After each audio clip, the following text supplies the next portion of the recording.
During this first activity, you're going to explore how to grid a portrait and how to create a realistic portrait using the basic material of pencil. Now, when I was 15 years old, I created my very first portrait. To create this portrait, I actually found a postcard when I was in Thailand, and I looked at this entire thing and I thought, gee, I don't think I could do this. So what I did is I created a grid on my postcard.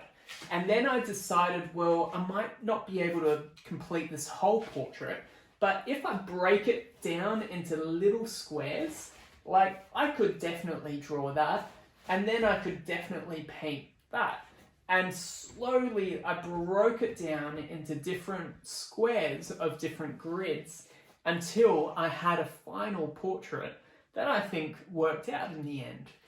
And I want you to do the same. So I've actually pre-recorded a video for how I did a pencil drawing portrait.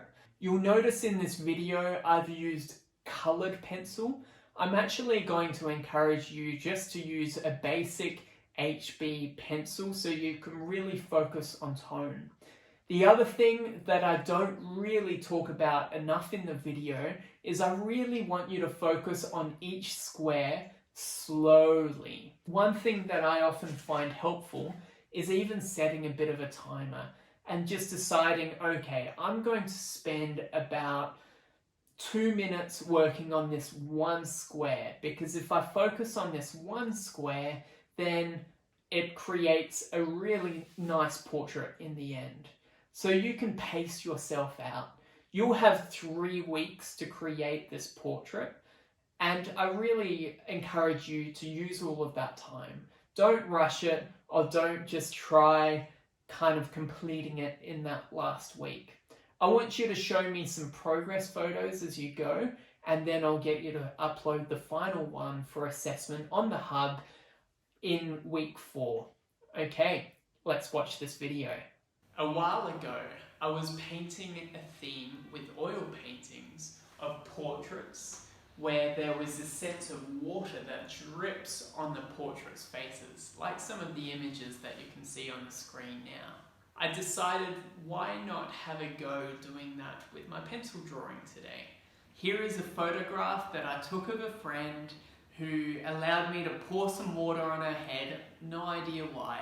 And what I find interesting about this image is the way the water creates all these refractions, these bright colours, and it's quite an illusion to try to depict. Now, I don't want to confuse anyone here, but I'm actually going to cut to another video on how to use the Grid app, and then we're going back to this video. The first thing you need to do is make sure that your page is the same ratio as your image. So open up your image on the iPad, crop your image so that it's the same ratio as the piece of paper you're working on. Now you just need to import this image into an app called Grid. I chose this app because it's a really quick way to do some gridding, and I decided to grid my image 4 squares across and 5 squares down. That gave me a good square to work from. Once you've done this, you need to go through a slightly tedious process of measuring up your black piece of scratch pad and dividing it according to how many grids you've chosen on your iPad app. So to get started, all you're going to need is some white paper and some coloured pencils, probably a ruler and a lead pencil. And then I began my portrait. I started by gridding up my page, and I just calculated 5 per side. The best way I found was to measure the width of the page, the height of the page, and I divided it. The next thing I started to do was to draw in the darkest areas. Even though I had this abundance of coloured pencil, this is a big stock that I've been collecting over time, I decided instead to focus on tone. So I picked up a dark brown pencil and I just did some shading of the face.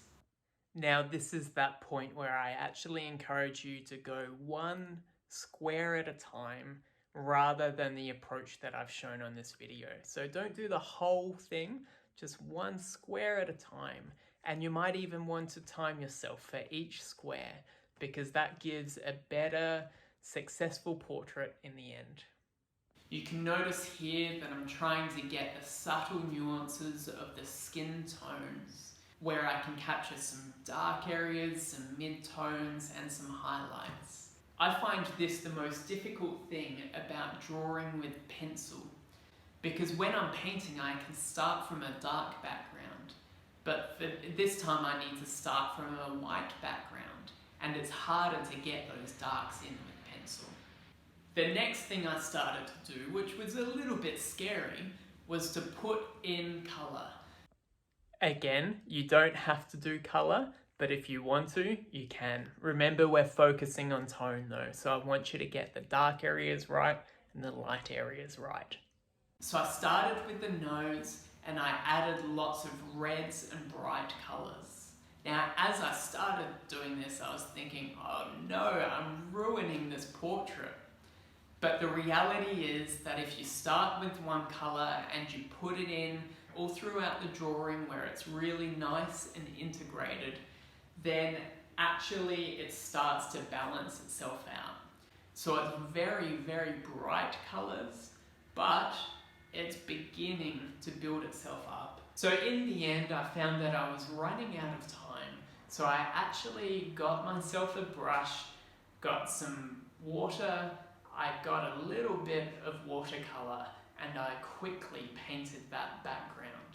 This helped to try create more of a separation between the subtle tones that I worked on for the face with this deep saturated background. In the end, if I had more time, I would have loved to continue working on this portrait, but sometimes you've just got to call it. So I hope you've been inspired by this video. If nothing else, I hope you've discovered you can create a portrait just working one square at a time, and something very complex becomes very achievable. Now, I've put a link on the hub to different portrait artists. I want you to choose one of those hyper-realist portrait drawings and actually use that as the reference for your portrait. Picasso said, good artists copy, great artists steal. And sometimes it's really helpful to go straight to the source of a brilliant artwork and to use that as the basis for the artwork that we're focusing on. So hop on, get that image, then all you need to do is put it in the Grid app and you can actually start drawing. I'm really looking forward to seeing what you guys produce. Now, I encourage you, maybe today you'll do a third of your drawing, next week you could do another third, and then the final week you can complete that drawing. Don't rush it, give it the time it needs, and then you'll have a successful outcome in the end. Have a great time, everybody. I'm looking forward to seeing what you produce.